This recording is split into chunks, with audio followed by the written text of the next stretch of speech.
On. Okay, we're back, and in a second we're going to make Jeff's signature product. She's fine. Is she or he? She. She. Okay. Awfully vocal today. She can be as vocal as she wants. We have a beautiful baby in the audience today that I'm sorry you can't see. Jeff's going to make his signature product in a minute, the key lime ice cream. It's not really my signature product. Well, it's my favorite. Okay. It's my favorite, so it's your signature. I just wanted to talk a little bit for a second about the economy and getting into business, and I promise not to make it political this time, so make sure you vote for the Romney of your choice. I want to talk about. I want to talk about what started. I want to talk about the genesis of this little machine. We make machines that are 3 gallons of finished product, 6 gallons of finished product, and 11 gallons of finished product, all in about 10 minutes or less. A number of years ago, 4 years now, we developed this machine. This is the CB350 countertop, and it uses all the same materials, designs, everything that goes into the bigger machines. The bigger machines have an average lifespan of 45 years. Every other machine on the market will last you 8 to 11 years, not beyond 11 years. The reason is they're using aluminum tubing for the refrigeration. It's very cheap, and it wears out. It develops holes in it that can't be fixed. That's why it's in your car air conditioning system, because it's cheap. We use only copper. Copper is inert. It'll never wear out. All my machines are handmade. But the point I want to make about the economy and this machine is I designed this for the high-end restaurants. We saw a market. We had always been selling them this size machine, but they said, we love it, but it takes up too much space in the kitchen. There's an expression in restaurants that the money is made at the tables and not the kitchen. And it took me a long time to figure it out. Everything takes me a long time to figure out. But what it means is the money that's generated for the restaurant is out at the tables where you're dining. And in the kitchen is where they're producing the product. So your dining room is very large and your kitchen is horribly small. Because if the kitchen was really large and magnificent, there wouldn't be any room for the dining room tables. You'd make no money. So they wanted something smaller than this. So we developed the CB350, which currently sells for $9,450, which is a fantastic price on this machine. And it will do everything the bigger ones will do.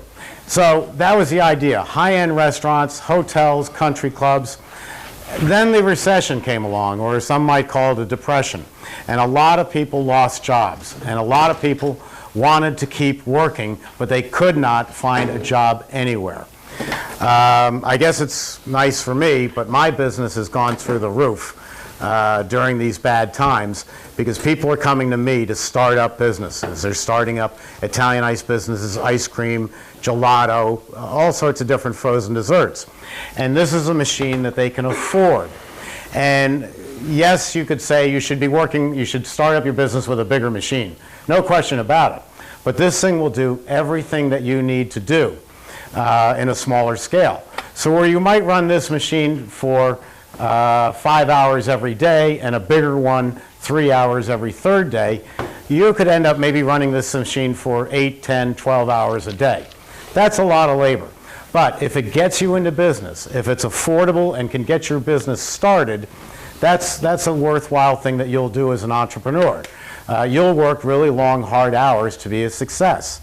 And we have had over 2,000 people, families, highly successful with this machine who didn't have a lot of money to get into business, and now they're in business because of this machine. What does it do for me? Besides making me extremely happy that I'm putting people into business, we don't have any planned obsolescence. When you build a machine that lasts 45 years, I sell you one and it's goodbye. With this one, you're going to get to a point where you're working this 12, 15 hours a day, you're making money, income is coming in, you're supporting your family. You're going to have to buy a bigger machine. And I hope you'll buy it from me. Or you should buy a bigger machine because I used to, backtracking a little bit, I used to get into the factory first thing in the morning, and I was very proud that as CEO of the corporation, I was emptying the trash cans. That made me think that, well, this is really good. I'm staying, in tune with the world. The fact is, if I had stayed on my computer from 6 in the morning till 8 in the morning, I could have contacted more of you and gotten to more people and done more good than if I'm in here emptying trash cans. At some point in time, you have to say, instead of me working this machine for 12 hours a day, I need to get out there and develop a wholesale business or think about opening up a second retail location. So we've got this machine at $9,450, and the economy just seems to be getting worse and worse. So I'm going to go off camera for a second because I want to show you what I've developed next that is coming out. Any questions meanwhile? Yes, sir. How's the electricity on that smaller machine? 220, single phase, air cooled. This one is water cooled. This one's water cooled, right, the big one? The big one's water, comes air or water. This is our new machine. As you can see, it's in prototype. This is going to be called the CB200. It's going to be a 3-quart machine. It's going to do everything all the bigger machines does. You can see the people who are later, that's all copper tubing up here. Just fantastic construction, just like we do all the other machines. This one's going to sell for just under $5,000. This is going to put more and more people into business because that's what I'm interested in seeing is people getting jobs. And I'm hoping that by bringing out a machine that is as sturdy and rugged as these other machines, because after all, it's an Emery Thompson, and this is going to last 45 years, but it's going to put people into business. And that's what's important to me, is to help spur people get into business. As Jeff has said, the ice cream business, and I say the ices business, they're fantastic. They're just a wonderful business to be into. You can make money, you can support your family. Now, I had to backtrack. I said I designed this. I did not design it. I thought it up. I'm what Disney calls an Imagineer.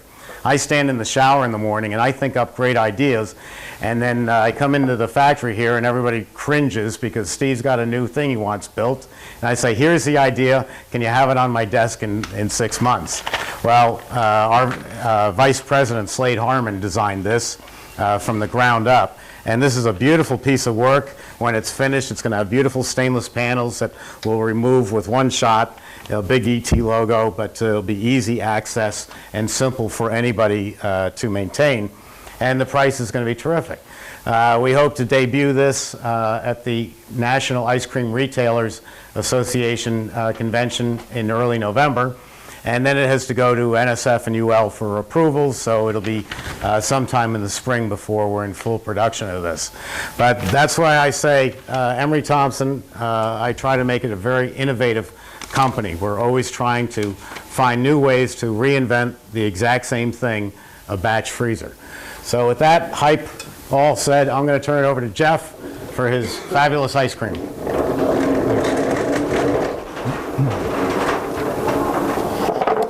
Okay, I hope you can see me over here. Those of you here got a copy of the recipe. Those of you at home, eat your heart out. I'll give it to you. It's real simple. Everything in this business is real simple. Once again, I go through supermarkets and groceries and anywhere I can, delis, whatever I can, and I look for products that I think would make great ice cream. As you know, the Greek people have their own sweets and candies. The Italians have those. The Asians, the Latins, everyone has what they like. So if it's good, then it'll make good ice cream. So one of the first things I found in the store was key lime pie filling.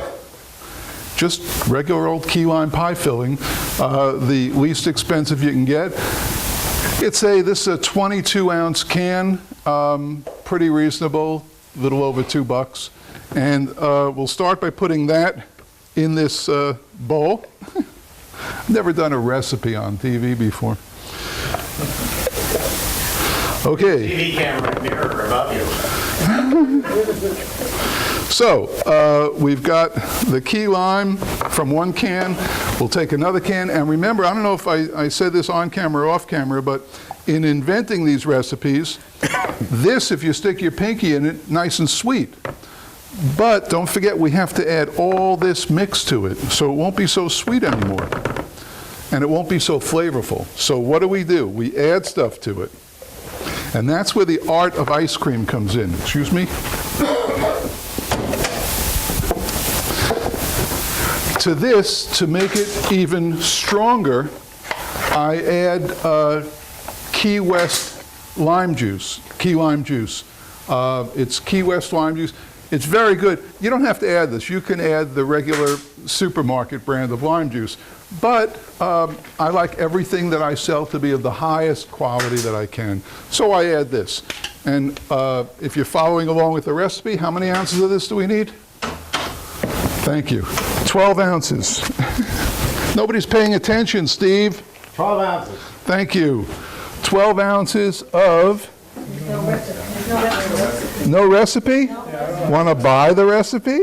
Maybe on the counter here. Okay, 12 ounces of lime juice added to this key lime pie filling. And then, because this is going to make it more flavorful, because it's lime juice, it's also going to make it much more tart. So we have to add sugar. So we add sugar to it. We still have the flavor in there that we get, but we don't have the tartness or the sourness of it. So we add sugar. And that's it for the product. Now we have to mix it up, even though with these machines, you could put it in like this. But it's just a little unwieldy like this. And I didn't bring my whisk today, so we'll have to make do with this, a little hand mixer. And all we're going to do is, you can see what it looks like now, I hope. Can you see that? No. Well, too bad. It looks like key lime pie filling and lime juice sitting on top. So a little bit of this.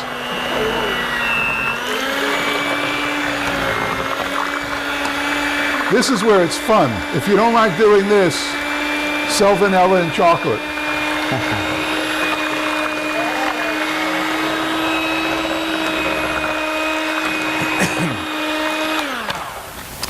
And that's it. Now this is the mix that Steve's been talking and touting, which you can't live without. I'm just going to add a little of that to make it nice and creamy. This is great.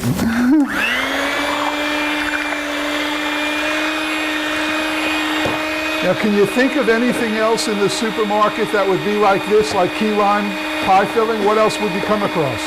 Pumpkin. Pumpkin. Pumpkin. In the fall and winter, I sell, it used to be pumpkin praline. This winter, it's pumpkin chocolate chip. Oh. Oh, what a great, and you know what it is? It's a big can of pumpkin, and then you add chocolate chips to it. Oh, how confusing is that? What else would you find?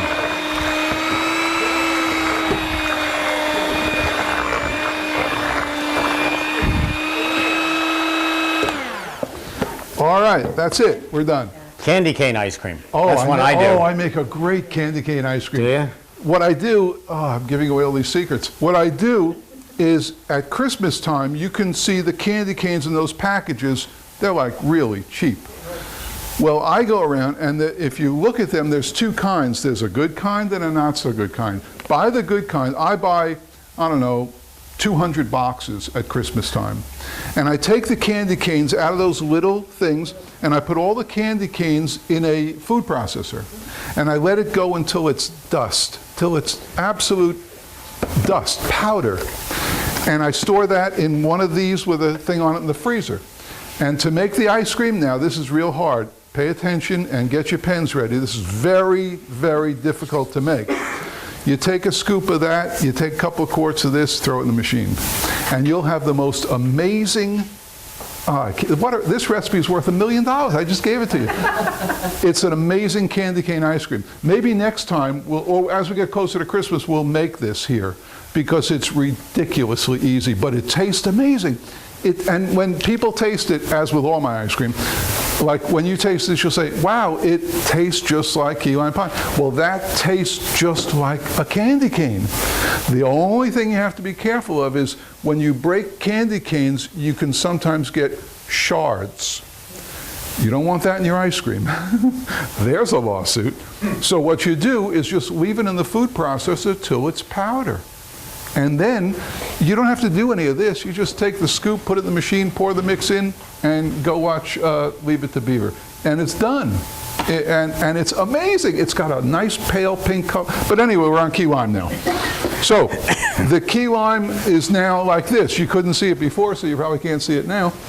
And it's the key lime pie filling, 2 cans, 2 22-ounce cans.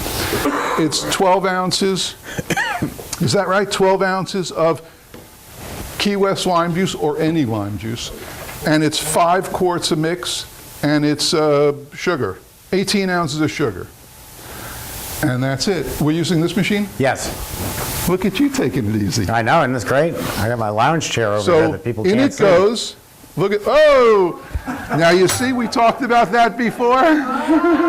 Hey, Jeff, don't forget to close the gate. Open. You did that on purpose. No, Yes, I did. Good thing you had So in it goes. That just means you guys don't get any. Okay. Now you can't get all of it, so what do we need? Hey, very hip crowd. A spatula and get it all. There's a grate there that soaks it up? There is. I flip it up. You don't use it, it's not necessary? Well, It's so you don't I'll put let your Steve fingers answer into the that. machine. It's required by law, and so you don't put your fingers in. When it's running, right? Yes, Okay. So now I'm not breaking any laws. Correct? right. Okay. No, you're good so far. Okay, so that's it for the secret ingredient. And now the mix. And I too use a 10% mix that people swear is 18% mix. The ice cream snobs. You know about the ice cream snobs. Oh, yes. So in this stuff goes. You like when the gate was open and they all at once went, oh. Good theater.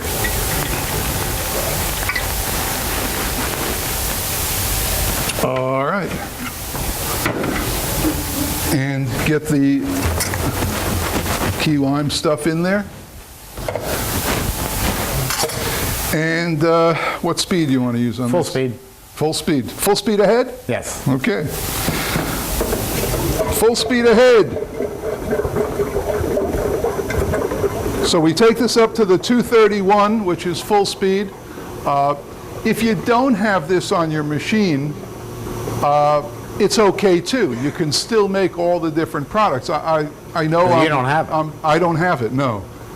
Sorry, I don't have it. But anyway, so now it's mixing up in there, and the timer, I don't know. I'll set that. I don't set my time, I have a timer on top of it, but I don't set it for a time. I have it counting forward. So in other words, I start my timer when I start the refrigeration. And I look at it occasionally because I like to get an idea of what it is in various stages.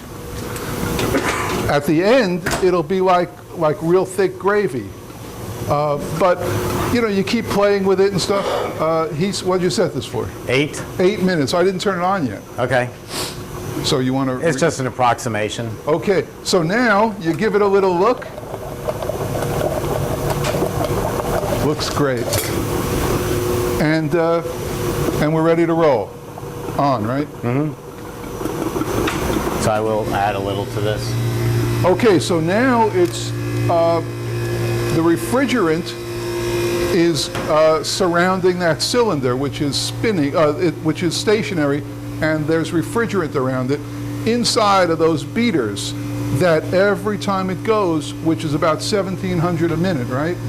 234. 234 times a minute. Yeah. I was close.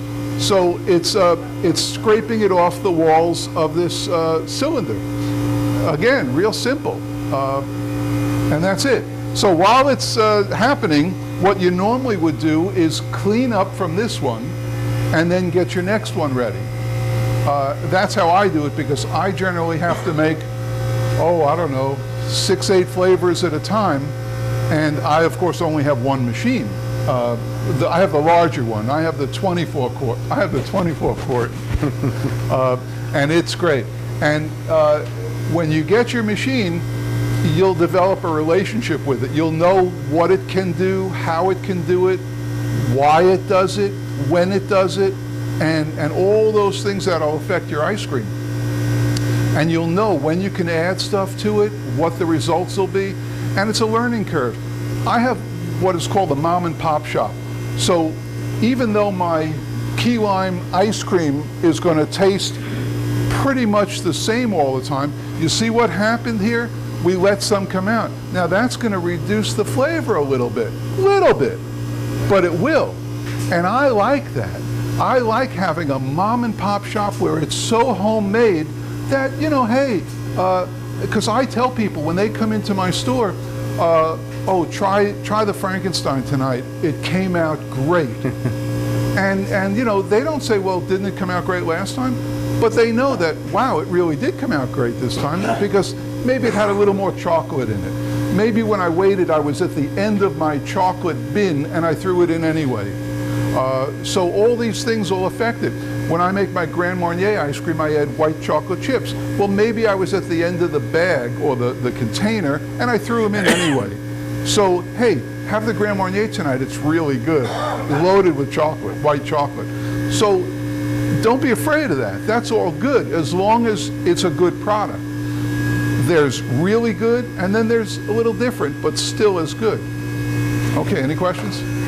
If you ever are going down the street and you see an ice cream parlor and they have a little easel out that says special today, sweet cream ice cream. I can tell you exactly what that is. That means that the operator was making ice cream till 11 or 12 at night and he was making a last batch of vanilla and was so tired that he forgot to put the vanilla into the mix. So rather than throw the product away, they sell it as sweet cream ice cream. I know some places where that's their favorite flavor.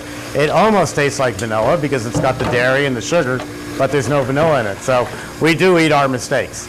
Ken, you had a question?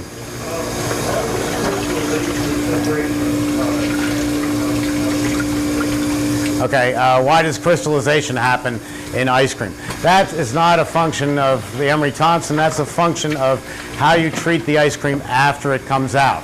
If you don't put it into a freezer cold enough, the rather large ice crystals will form in the ice cream. Also, if you have ice cream, if you've done this at home, you buy some Breyers or Bluebell or whatever brand at the supermarket, and you take it out tonight and you serve it to the family. The next night, you take it out and you leave it on the kitchen counter during dinner so that it'll warm up to where you can scoop it because it's too hard in your freezer. And so you scoop it and then you put it back in the freezer. After you've done that about 3 or 4 times, all of a sudden you start noticing some ice chunks in your ice cream, in your Breyers. Well, that's nothing wrong with the ice cream. It is wrong with how you treated it. Ice cream is sensitive, and that's called heat shock. You're bringing it up and taking it down and bringing it up and taking it down. That'll form ice crystals. The proper way to treat ice cream and ices, if you have to bring it up to a scooping temperature, is take it out of the freezer. Let's say dinner's at 7 tonight. Well, at 5:30, take the container of ice cream out of the freezer and put it in the refrigerator. And then it will, what we call temper, or all warm up together so that you can then scoop it when it's ready. And then you don't get the heat shock. Also, what happens if you just take it out and it starts to melt, I excuse myself from the kitchen table, I bring in a few dishes, grab a spoon, and I'm eating all the ice cream around the edge where it's all melted. So by the time I get to back to the dining room table, I've already had 5 ounces of ice cream. But if you temper it properly in the refrigerator, and this is how you handle your wholesale accounts, you say to the chef, I'm going to deliver you some mango sorbet. If you're going to serve it at 7:30 tonight, it's at 0 in your freezer. Put it in your refrigerator about 4 p.m. and let it temper up to a scooping temperature. Use it tonight, and if there's any left, put it back in the freezer. Let me say this about that. Steve's living in a dream world. Let me say this about that. Let me say this about that. Nixon used to say that. He's living in a dream world.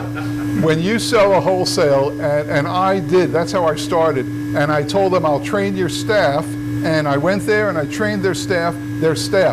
18-year-old high school kids who really don't care. And then I went back a few days later after this good training and this tempering of the product, and I look down in the freezer, and the lids are off. There's all ice in it. The top looks like garbage. The scoops are sitting in foul water. So out it went. Very, very hard for them to treat your product with the love and passion that you created it with. Sorry. No, that's true. So you do have to keep reminding them.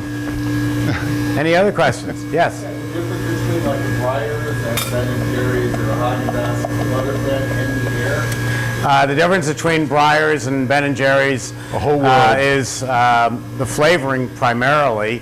Ben & Jerry and Haagen-Dazs. Reuben Mattis was a friend of mine.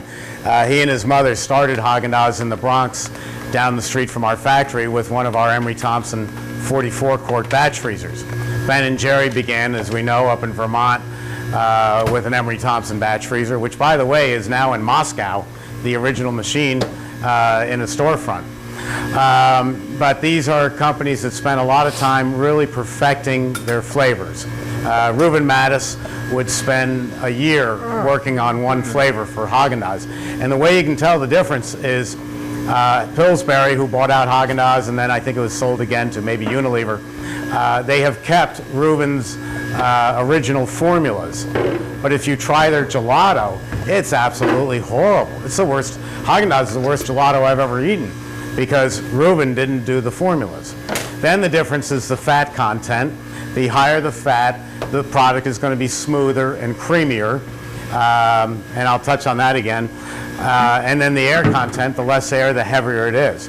My father was called down to a Senate subcommittee meeting all the way back in the 1960s because some senator said, he sounded like a Longhorn Foghorn, who I can't copy, but he said, I swear those northern ice cream makers, they're pumping air into the ice cream. And my father had to go down and explain to him, well, sir, if you didn't have air, you wouldn't have ice cream, you'd have lard. There is no such thing as ice cream without air. You wouldn't want it. Now, butterfat, we had up north, say in New York, where I'm from, we had what I called the fat wars. If you're selling 14% butterfat ice cream, I'm going to sell 16. Not because I think it's better, but so I can say I'm the richest ice cream in New York. Doesn't necessarily make it better. Between 3 different dairies, which we had in New York, we had 3 different tastes coming out of the 14% butterfat mix because they formulated it their way, and all 3 were different. Down here in Florida, a lot of people come down from the north, they want to open up ice cream parlors, and they fail. And the reason they fail is they haven't lived here long enough, and they haven't realized that if you eat a Haagen-Dazs ice cream and then go step out in 95-degree weather with 100% humidity, you're going to drop dead. Or at the very least, you're going to get a stomach ache from the fat and that heat. It just heats up your body and makes you sweat. So the great ice cream parlors in Florida actually run a low-fat product, 10 or 12%. And then they make up for the low fat by adding additional flavor. As an ice cream maker, and I bet you'll agree with this one on me, Jeff, because we don't agree on much. If I hand Jeff a pale pink ice cream and he says, oh man, that's delicious, what is it? I've just failed as an ice cream maker. If he can't tell that that pale pink ice cream is raspberry instead of strawberry, then I haven't used enough flavor or not enough good flavor. So to me, in ice cream, the key is the flavor. You will always get different textures, and that's what makes it a horse race. Everybody, not all ice creams taste the same. See, one unique, Jeff's pulling it out. He's already pulled it all out. One unique thing about Emery Thompson, that with all the nuts and cookies and bananas going in, for every particle of dairy product, there is a particle of strawberry, if I'm using fresh strawberries, right next to it. So you get a very intense strawberry taste. When Haagen-Dazs makes their ice cream today, it's made on a continuous freezer, which is a 1,000-gallon-an-hour machine. It's a long, narrow tube. It only makes vanilla. That's all it does. It rams down the vanilla at 1,000 gallons an hour, and at the end of the line is another machine called a fruit feeder. Costs $40,000, and it shoots strawberries into the ice cream. It looks like strawberry ice cream, commercial ice cream does. But from a technical standpoint, it's vanilla with strawberries injected in. Jeff's strawberry is strawberry ice cream because for every particle of dairy, there's a particle of strawberry next to it because he could add all the ingredients into it. With the Italian machines and all the other machines on the market, you can't add anything in. The openings are too small, the barrel can't stand it, it'll break the machine, so they don't get the flavor and the consistency that we do. But homemade ice cream has more texture than does commercial ice cream. How is it? I just heard how it is. That's all right. All right, let me be the judge. And you all can, well, fend for yourselves. Ask me twice. Oh, man, that was great. Thank you. I'm taking this one. Well, you can put that away somehow. Oh, that's so good. Ah! Stabbed myself with Oh, the I machine. always do that. I leave it up. But if you leave it up, then you're going to have mix coming out We need next more time. bowls. More bowls. I got more bowls. This is heavy. Hey, heavy. You're talking his language. Hey, heavy. Wow, man. Groovy. Far out, man. Did you hear the Rascals are getting back together at Yeah, the I Capitol heard. Theater? Yeah. My sister used to date Felix I Cavallari. know that. I would love to go to that concert. That's it? Very good. Isn't that a great ice cream? You're gonna get the flavor from the last station.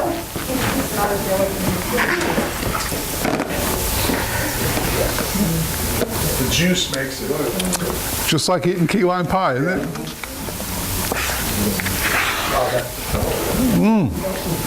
Jeff, I'll bet that juice is not reconstituted. How about the texture?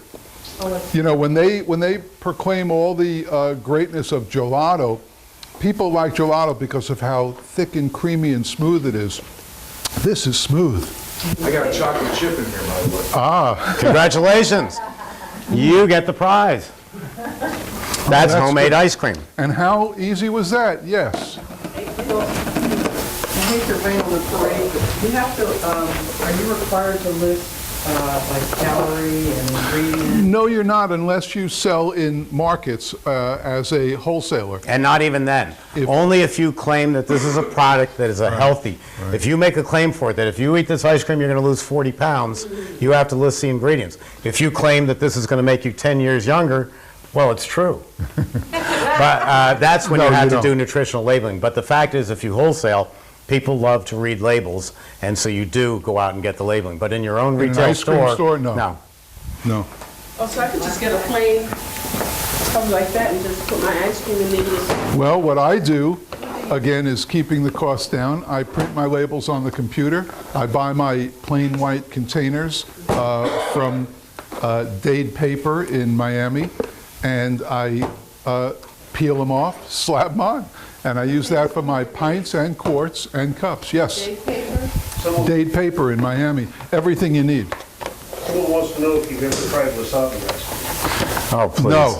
Wasabi, now, you know what you'd have to do? Just like people have beer ice cream and bacon ice cream and all that stuff, what you'd have to do with wasabi, you know what wasabi is, right? It's like fire. And it can be done, but I never thought wasabi had such bold flavor. I thought it was heat mainly. But you can do it. You can make ice cream out of anything. Just as long as you add cream and sugar to it, you can make it out of anything. Just keep the flavor bold. And this is pretty good flavor in here, in this key lime ice cream. It tastes just like key lime pie. And somewhere is my list of all my top 20 flavors, which is in my new book.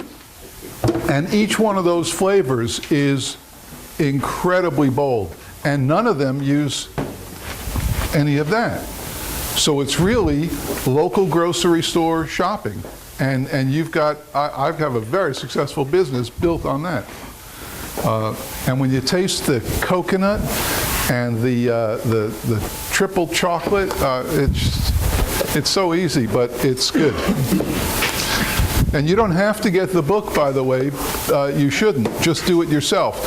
But if you don't want to, I've done the work for you. Yes, Ken. This may be a question for Steve, but I've got two people in widely different locations that are having trouble getting ice cream mix. One of them is in San Antonio, Texas, the other one is in Ghana. What can they do to get their hands on? Ghana is going to be a problem. In that case, what you're going to do in Ghana is you are going to buy from Italy. You're going to have to buy the powdered product and have it shipped in. And Ghana's currency is more fluid between the euro to what the Ghana economy is than is the dollar. So your best bet is going to be to buy powdered mix from the product. San Antonio, you got to just look a little harder because we have an awful lot of ice cream parlors in Texas who are not having trouble getting product. At the very least, you can get Pacific Valley Farm out of St. Louis, but there will be others. Would you do me a favor and I'm going to give finish? Paula some. Oh yeah, she'll love that. What about Jamaica? Jamaica, let me just wash my hands here. It's not a problem getting ice cream mix. We have a place right in Jamaica that is making ice cream mix, and they're wholesaling the dairy product throughout the Caribbean. Also Island Dairies in St. Thomas. Nobody has mentioned, this is Paula, by the way. Paula Thompson is my wife and our office manager, and that's who you often will speak to as she's breezing by. Nobody's mentioned sugar-free. I'm surprised, so I will. Here's a brand, I'll cover it up. A brand of sugar-free ice cream, and people say, what about sugar-free Italian ice? I have a lot of mixed feelings about that. One is I'm a diabetic, that's an insulin pump. It's like an artificial pancreas. And so I'm not supposed to be eating any of this stuff. But, so you would think I would go for the sugar-free. I feel that when you go out to buy ice cream or Italian ices, it's a treat. You're treating yourself. So why are you fooling yourself buying something that is just horrible, that isn't natural, or it's not really what you want? If you've been on a diet for a month or 2 months and you haven't eaten any beef whatsoever and you absolutely love beef, are you going to break your diet by going to McDonald's? No, you're going to go to Ruth Chris and get a real steak. The same thing with ice cream. It's a treat. People will walk in and say, do you have anything sugar-free? Well, yes, we can make sugar-free on the Emery Thompson batch freezers, ice cream and Italian ice. But here's the dirty little secret about it. In order to do it, you need enough chemicals to pickle you for the rest of your life, and one of them is called multidextrin. I first ran into multidextrin when I became a diabetic, and Stouffer's made some sugar-free chocolates. Oh, this is heaven. I'm saved. I can live with this disease. And so I buy a bag, and I ate the whole bag. Why wouldn't you? It was a little bag. And then I was so sick. Turns out that multidextrin has, well, how do you put it politely? It'll give you Montezuma's revenge.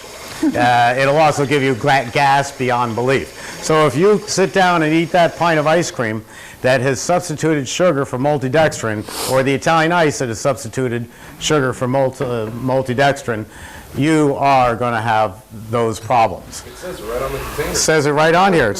Yeah, right away. Where do we find that? Oh, and this is, remember, they're trying to sell this. They're trying to sell this stuff, so they're going to say it as politely and ineffectual as they can. A little asterisk.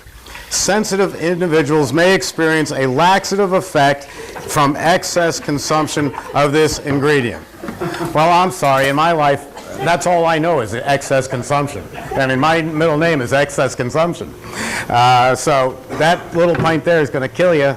So, but really, when you think about it, you have to say to someone, we would love to serve you a sugar-free product, but what we're selling here is a treat. Something very special. When you want to have it just for the one time, make sure you please come see us. We'll make sure you get the best you've ever had.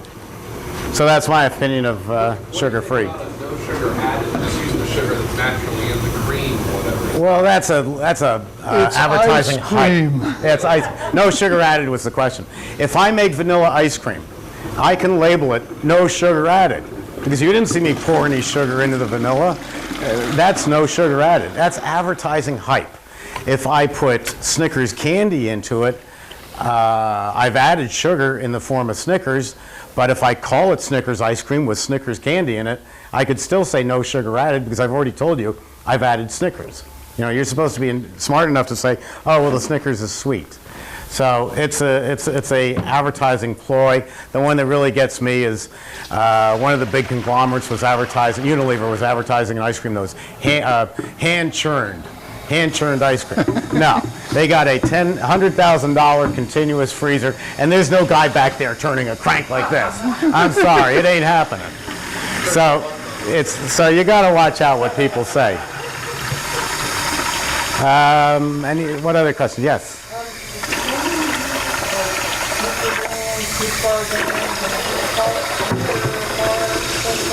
Oh, good question. Can you call an ice cream by its product name? A couple of stories there. Well, in the freezer over there, I have a 45-pound bag of Snickers that was given to me because they wanted to buy a machine for their test marketing. And they said, yeah, sure, go ahead and call it Snickers. They realized it was great advertising. It must be 30 years ago, maybe 25, that a customer of mine, Mike's Ice Cream in Secaucus, New Jersey, was the very first person in America to make Oreo cookie ice cream. And some middle management fool from Nabisco came and knocked on his door and said, you can't call it Oreo, that's our brand name. He said, fine, I'll go buy Hydrox cookies, or I'll call it cookies and cream. And to this day, Nabisco has stood on that ground that you can't use their name. How many trillions of gallons of Oreo cookie ice cream have been sold under the name of cookies and cream? I mean, my gosh, when they came out with E.T. Phone Home, I'm going, thank you. Thank you. You know, that movie did so much for our business. Oh, I have an E.T. machine, Emery Thompson. That's just advertising like you can't ever buy, and Nabisco just threw it away. Someone else asked about using Gatorade, and I don't know how Gatorade would feel about it, but for Italian Ice, my feeling is Gatorade doesn't have enough flavor. It's not very good. I'd rather call it something like, I'd rather call it High C Italian Ice and attract the kids. But try it. But for the most part, ice cream parlors come up with, you know, cute names. Jeff, of course, can call it Key Lime because Key Lime is a place and it's a state of mind. Well, but I do make M&M ice cream, and I put it right on my Murray and Marvin? No, M&M with, I try to replicate their logo too. I'm waiting for them to come and sue me or I mean, the press will be great. It will. Yes. So, and I also have Grand Marnier, I have Bailey's. Come on down. Can you see the press? Poor simple hippie arrested for using M&Ms there in you his go. ice cream. And by the way, we're open till 10 tonight. You'll be on Fox News in no time. Oh, what else? Yes, sir. Is there a storage temperature versus a serving temperature for either of the products? Yes. Is there storage and serving temperatures for the different products? There certainly is. First, the serving temperatures. Ice cream is scooped. When we can scoop it easily and put it on a cone, that's 6 degrees above 0 Fahrenheit. 6 to 8 degrees Fahrenheit. If it's a gelato and we've been pulling it out and putting it into a bowl, that's about 10 to 12 degrees Fahrenheit.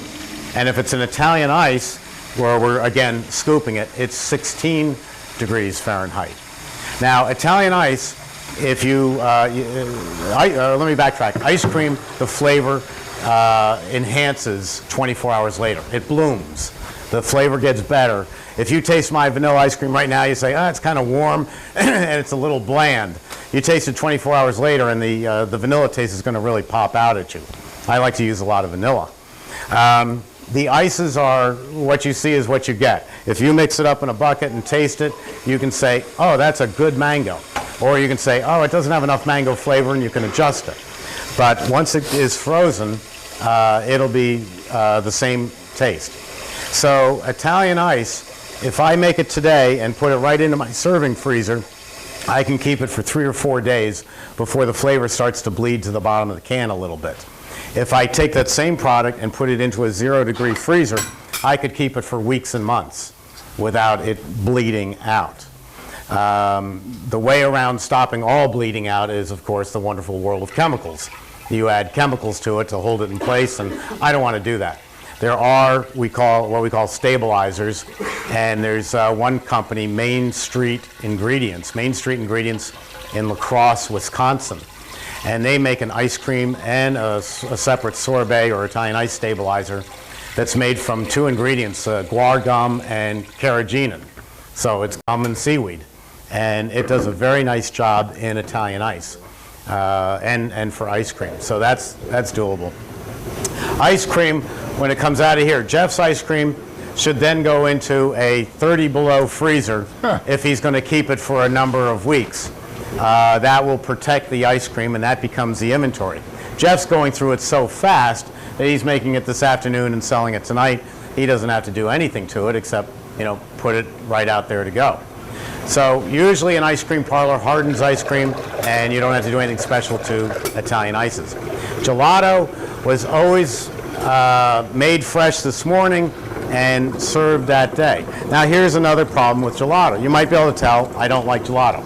I like the taste of gelato. My machines make better gelato than any other machines on the market.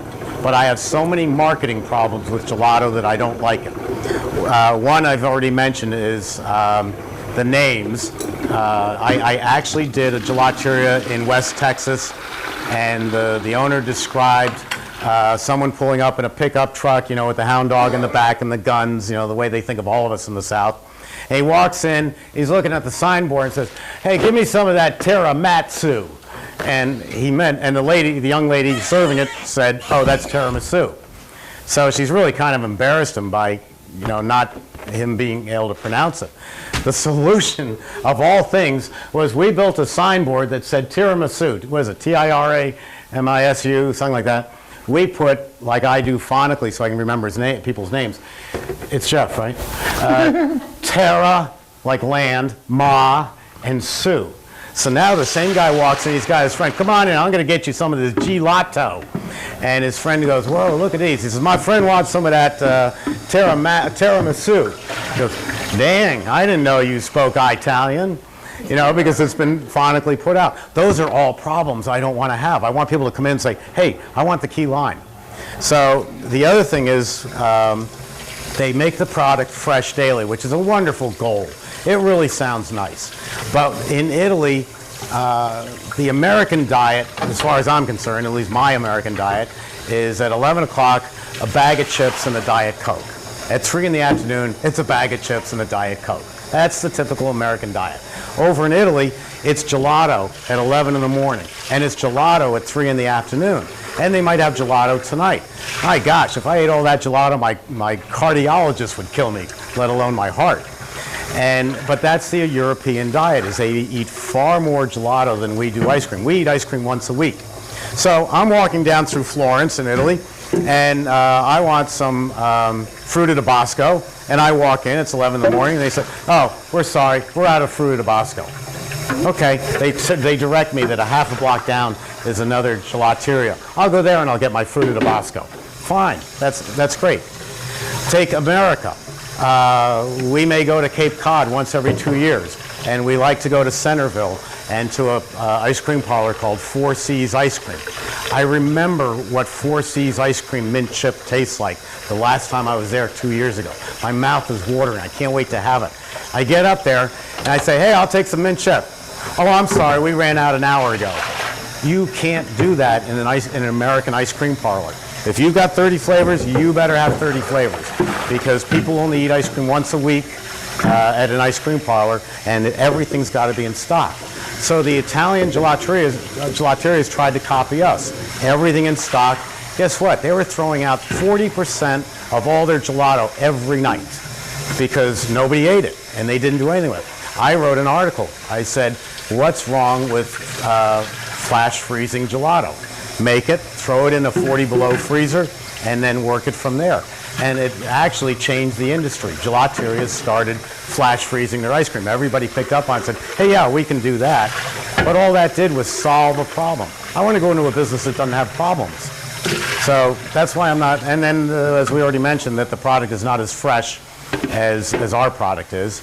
So I'm not keen on gelato. But if I had a frozen dessert business, I would sell American ice cream, gelato, ices and sorbet being the same thing, so that every one of you coming in is a target market for me. I can sell to every one of you something. Sherbet, Sherbet is kind of gone the wayside, like ice milk. You probably never even heard of ice milk. Ice cream, by law, has to be 10% butterfat and higher. Anything below that, when I was growing up, was actually called ice milk. It's got such a bad connotation to it that nobody bought it. So what did they invent? Frozen yogurt. There's no federal law regulating frozen yogurt. It can be anything. Gelato, there's no federal law for it. It can be anything. When gelato first hit the American shores, it was in San Francisco. It was 16% butterfat, and it was made on Emery Thompson's, but it was with the Italian flavorings. So sherbet is another product that's just kind of faded away. Young people today wouldn't even know what the term sherbet was, but it is basically, in fact, today what it would be is a cream ice. Ralph's in Staten Island is most famous in the country for his cream ices. And it's an Italian ice formula in which we also take some of the 10% mix and add it to it. And we're making a creamolata or a cream ice. And it's delicious. Imagine a mango Italian ice with a little bit of dairy in it. That's a cream ice, and that's a sherbet. But the term sherbet is just, I've never seen it. I don't even think they sell sherbet in the supermarket anymore. Yeah. I just read an article not too long ago about it. It's basically a cream ice. It's still there, I've seen it. It's still around. I think that's Robin's right. Yeah. Yes. Now, the Italian ice I used to have when I was a kid, it was like you couldn't wait to get to the bottom because it was like the crystallized, gooey ice. You can't find that anymore. No, thank That's a goodness, mistake. because we are. Yeah, that's a mistake. I used to love that. That's my customer Marinos. And there'll probably be a black limo by the end of the day out here to come get me. Marinos was a big one in New York, and he would sell the cups of Italian ice, cups. and there were enough preservatives in there to preserve you forever. And the flavor would, because of the delivery system. Marino's making it, putting it in cups, putting it in the freezer, and then his trucks are going out, and the truckers are turning off the reefer, the refrigeration unit, because it's expensive to run. The product melts a little bit, then it gets to the store, they put it in their freezer, it refreezes, the flavor and all the chemicals and everything, and the goo just drops to the bottom of the container. So that's what that is. We can make that for you, but Is there no licensing issues with selling that like Grand Marnier ice cream? You were mentioning there's an alcohol content in it, but it's a fine line. Let me take this one. Okay. Don't want to get in trouble. It's a fine line that you have to discuss locally, because for many, many years, bakeries have sold bottle rums, rum cakes, all sorts of things, and the health department, like the chef over here, the health department looks the other way because you know what you're doing. But you can have a lot of fun with it. We have a place up in Milford, Connecticut, and if you're going to add some degree of liquor to ice cream, it's more expensive. I mean, the liquor costs more. And also, this young lady with her baby here doesn't want her other children coming in and ordering rum raisin ice cream with real rum in it. So this store put up a sign that said, adults only ice cream. You must be 21 years of age to buy this ice cream. And I went in there and I said, how's this working out for you? And it was the funniest thing I've ever seen. The owner said, here, you go stand over there and watch this. So first thing, in comes, school's out. In comes this 16-year-old. And he puffs up his chest and lowers his voice, I'd like the rum raisin ice cream, please. And the owner kind of looks at him and says, you got ID? Oh, it's out in the car, I'll go get it. He disappears. And then you had the old guys like me who were sneaking in the back door of the ice cream parlor and say, quick, my wife's over at the shoe store. Give me some of that rum raisin ice cream before she gets back. And also the other problem was it was so expensive, he would have had to have 2 different price structures. The adults only sign allowed him to have a more expensive blend than the regular ice creams. But it's something that is definitely coming along. We used to call it putting liquor in ice cream. Now the modern term is liquor-infused ice cream. And alcohol infused. And it's definitely catching on. No problem with it not freezing? There's no problem with it not freezing because of the quantity that you're using. I mean, alcohol will never freeze. But the quantity that you're using and the coldness that my machines achieve, the alcohol will remain in suspension and then go into the freezer. 40 below, the alcohol is still in suspension. It hasn't frozen. But it brings up a good quick point. I guess those of you on TV, yes, you can see this counter. Let's say this is your serving cabinet right here. And it's the way they make this serving cabinet where you're scooping the ice cream. There's refrigeration running along this wall and this wall. So if you think about it, this corner over here, this tub is getting 2 walls of cold hitting it. This tub over here is only getting 1 wall hitting it.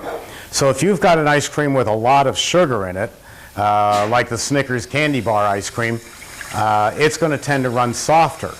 So I hate going to an ice cream parlor and seeing the owner or the server struggling with scooping. It means they don't know this simple trick.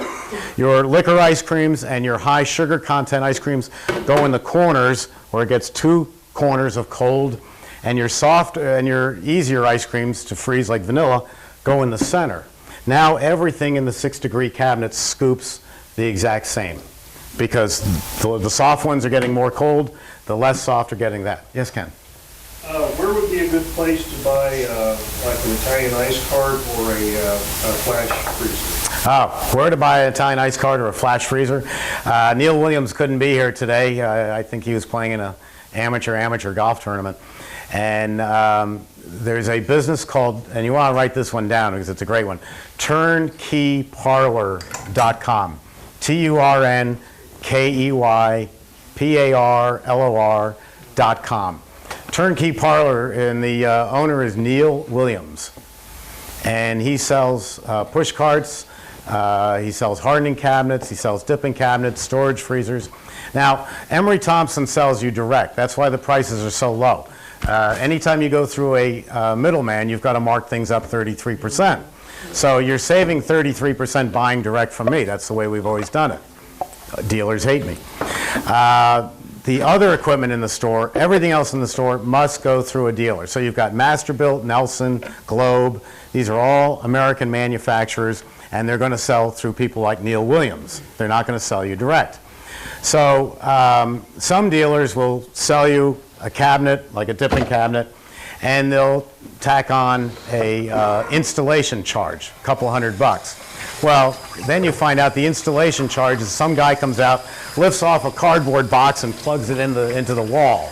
You know, you could have done that for $200. Neil will ship the machine to you. He is very honest. His prices are very low, and you're getting the same equipment and excellent service and warranties that you do. He's what I call, all these dealers are paper pushers.